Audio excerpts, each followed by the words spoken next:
Supreme court ने state bank of India को आदेश दिया है कि वो सभी इलेक्टोरल बॉन्ड्स जिन्हें अलग अलग कंपनियों ने खरीदा और जिन्हें पार्टियों ने कैश कराया, उसकी जानकारी चुनाव आयोग को दे और चुनाव आयोग उसे प्रकाशित करे अपनी वेबसाइट पर।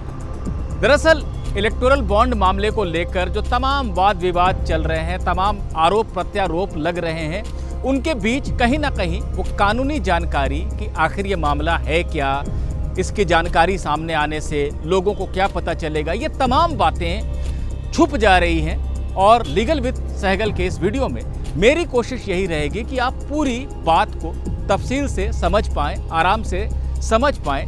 तो इस वीडियो में मैं आपको पूरे मामले का एक विस्तृत ब्यौरा देने की कोशिश करूंगा।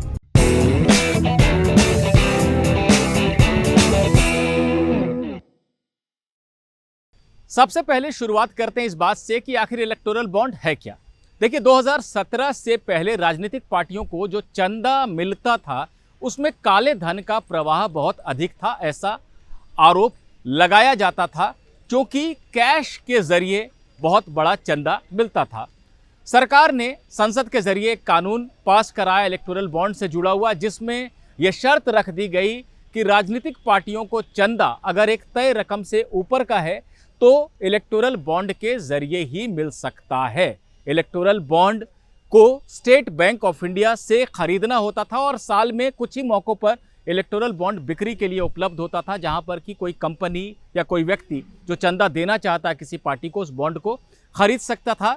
तो स्टेट बैंक के जरिए उसे खरीदा जाना होता था और किसी राजनीतिक पार्टी को जो अपनी पसंदीदा हो, जिसे वो व्यक्ति या वो कंपनी चंदा देना चाहती है, उसे वो बॉन्ड दे देना होता था और उस बॉन्ड को राजनीतिक पार्टी वापस स्टेट बैंक के पास आकर कैश करवा लेती थी। यानी सीधे कैश में चंदा देने का जो चलन था उसे बंद किया गया इस कानून के जरिए।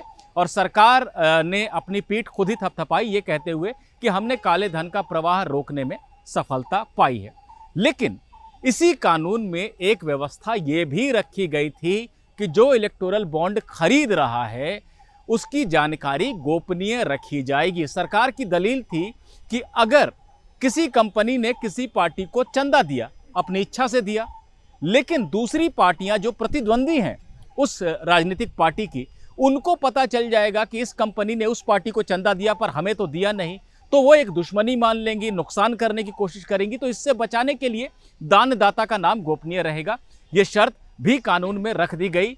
लेकिन इसे चुनौती दी गई बहुत सारी याचिकाओं के जरिए सुप्रीम कोर्ट में, जहां पर कि ये कहा गया कि ये गोपनीयता की शर्त गलत है। यहां तक मैंने आपको बताया कि इलेक्टोरल बॉन्ड योजना क्या थी और उसके प्रति, उसके बारे में आपत्ति क्या थी याचिकाकर्ताओं को। अब एक तारीख पर आते हैं, 12 अप्रैल 2019।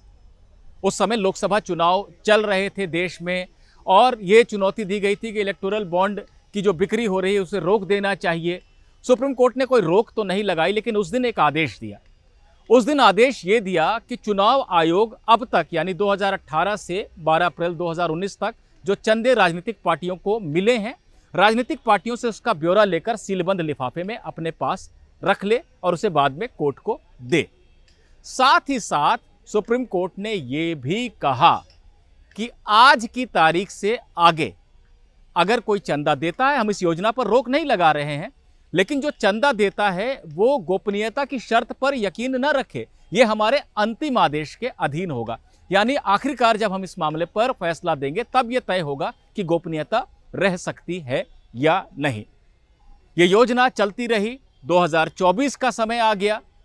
पिछले साल सुप्रीम कोर्ट ने सुनवाई की थी 2023 में मामले की और आदेश सुरक्षित रख लिया था। आखिर 15 फरवरी 2024 यानी पिछले महीने सुप्रीम कोर्ट ने फैसला दिया और सुप्रीम कोर्ट ने कहा कि गोपनीयता की जो शर्त है इस कानून में वो गलत है, लोगों को जानने का अधिकार है। तो सुप्रीम कोर्ट ने इस आधार पर कानून को रद्द कर दिया, असंवैधानिक करार दिया और ये कहा कि स्टेट बैंक ऑफ इंडिया पूरी की पूरी जानकारी, यानी किसने किस तारीख को कितनी धनराशि का बॉन्ड खरीदा और उस बॉन्ड को किस पार्टी ने कैश करवाया, ये जानकारी चुनाव आयोग को दे और चुनाव आयोग इसे प्रकाशित कर दे अपनी वेबसाइट पर।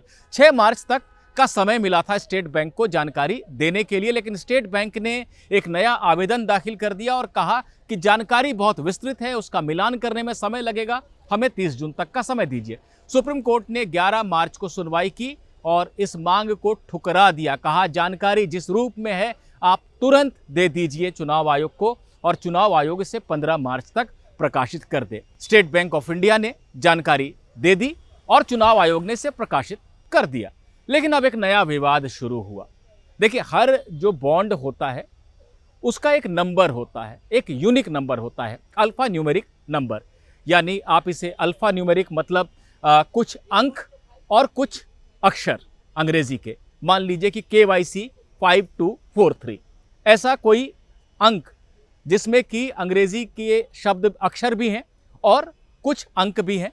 तो एक यूनिक नंबर हर बॉन्ड का था जो सुप्रीम कोर्ट ने कहा था कि देना चाहिए स्टेट बैंक को ये भी, लेकिन स्टेट बैंक शायद आदेश को समझा नहीं और उसने पूरी जानकारी तो दी कि किसने किस तारीख को कितनी राशि का बॉन्ड खरीदा और किस पार्टी ने बॉन्ड से कितनी धनराशि पाई, लेकिन बॉन्ड के नंबर नहीं बताई, यानी मिलान की एक समस्या आनी थी। आखिर एक आम आदमी, मेरे और आपके जैसा आदमी, कैसे जान पाएगा जब तक उसे ये नहीं पता चलेगा कि इस नंबर के बॉन्ड को किसने खरीदा था और इसी नंबर के बॉन्ड को किसने कैश कराया था। तो सुप्रीम कोर्ट ने इस पर सवाल उठाया, स्टेट बैंक से जवाब मांगा। स्टेट बैंक आज पेश हुआ सुप्रीम कोर्ट के सामने। वरिष्ठ वकील हरीश साल्वे अपीयर हुए और उन्होंने कहा कि हमसे आदेश को समझने में शायद कोई कमी रह गई, हमको ये जानकारी छुपाने में कोई दिलचस्पी नहीं है। आखिर हम एक पब्लिक बॉडी हैं, एक सार्वजनिक संस्था है, हमें क्या इसमें दिलचस्पी हो सकती है कि हम जानकारी को छुपाएं।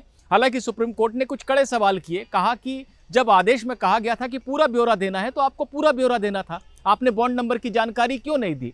बहरहाल स्टेट बैंक ने कहा कि हमसे आदेश को समझने में कमी हो गई और सुप्रीम कोर्ट ने कह दिया कि ठीक है, आप बॉन्ड नंबर की भी जानकारी चुनाव आयोग को दे दें और चुनाव आयोग इसे प्रकाशित कर दे। 21 मार्च को शाम 5 बजे तक स्टेट बैंक को हलफनामा देना है, स्टेट बैंक के चेयरमैन को हलफनामा देना है सुप्रीम कोर्ट में कि हमने पालन कर दिया है। यानी आप ये मानकर चल सकते हैं कि गुरुवार तक ये आंकड़ा भी SBI की तरफ से दे दिया जाएगा और वो इलेक्शन कमीशन की वेबसाइट पर प्रकाशित हो जाएगा। अब कुछ बातें और करते हैं। देखिए, जो बात थी 12 अप्रैल 2019 की एक तारीख मैंने अपने वीडियो के शुरुआती हिस्से में आपको बताई थी, उसे लेकर भी एक विवाद है।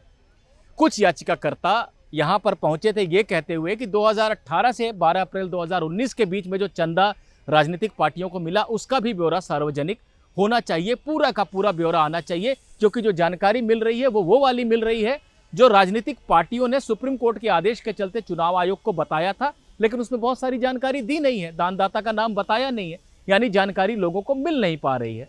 सुप्रीम कोर्ट ने कहा कि हमने 12 अप्रैल 2019 को जब आदेश दिया था तब यही कहा था कि एक तय फॉर्मेट में वो दे दें चुनाव आयोग को राजनीतिक पार्टियां, तो जो गोपनीयता की जो शर्त थी उससे पहले वो रहेगी। आखिर 12 अप्रैल 2019 को जब हमने ये कह दिया कि यहां से आगे जो भी चंदा दिया जाएगा उसकी गोपनीयता की शर्त नहीं मानी जा सकती है, वो अंतिम आदेश के अधीन होगा, हमने अपने अंतिम आदेश में उस गोपनीयता को हटा दिया है, लेकिन तारीख तो 12 अप्रैल 2019 की ही मानी जाएगी, यानी उससे पहले की भी जानकारी पूरी की पूरी खोल दी जाए, उससे सुप्रीम कोर्ट ने मना कर दिया, उस मांग को खारिज कर दिया है। साथ ही साथ कुछ ट्रेड बॉडीज, व्यापारिक संगठनों की तरफ से वरिष्ठ वकील मुकुल रोहतगी पहुंचे थे। उनका कहना था कि जो कंपनियों ने चंदे दिए, कॉरपोरेट घरानों ने चंदे दिए, वो गोपनीयता की शर्त के आधार पर दिए थे, आज उसे सार्वजनिक किया जा रहा है, इस पर रोक लगनी चाहिए। कोर्ट ने कहा कि नहीं, हमने 12 अप्रैल 2019 को यह साफ कर दिया था कि इसके आगे जो भी चंदा दिया जाएगा उसकी गोपनीयता की गारंटी नहीं की जा सकती है। यानी दोनों बातों को सुप्रीम कोर्ट ने ठुकरा दिया है और अब आपके सामने 21 मार्च तक की शाम तक चुनाव आयोग की वेबसाइट पर सारी जानकारी आ जाएगी, जहां से आप ये जान सकेंगे कि किस बॉन्ड नंबर को किस कंपनी ने खरीदा था और उस बॉन्ड नंबर को किस पार्टी ने कैश कराया था और उसे उस बॉन्ड के जरिए कितने पैसे मिले थे।